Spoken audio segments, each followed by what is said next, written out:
दीवाना पलटि जाइछन्ति जे साई को पाखरे रहिबो जे द्वारिका माई पाखरे रहिबो से दीवाना हबा कथा थिला द्वारिका माई साईनाथ द्वारिका माई भितर प्रवेश करिबा पूर्व गोटे कथा कहिथिले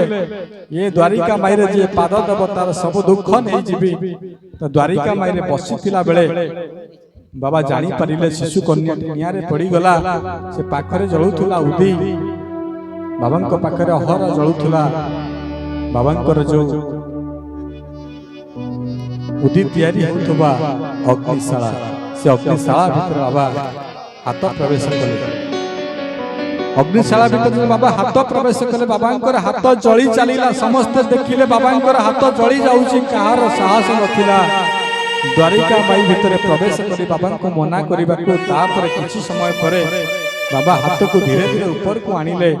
ऊपर को आनी सारला परे समस्त देखिले बाबांकर हाथ टी जळी जाईची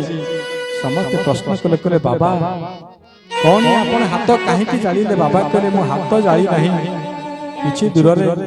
कुमार शहर रे मोर शिशु कन्या निया रे पड़ी जिबार मो हाथ पुरई ताकू एई द्वारिका माई भीतर उद्धार कले शिशु कन्या टी बंचिला मोर हाथ जळी गला मन दुख नहीं किंतु मु देइतिबा कथा रखिले शिरडी रे कोनोसी अघटन मु घटेई देबी नहीं सेई दिन ठनु समस्त जानिले कुमार कन्यार उद्धारणी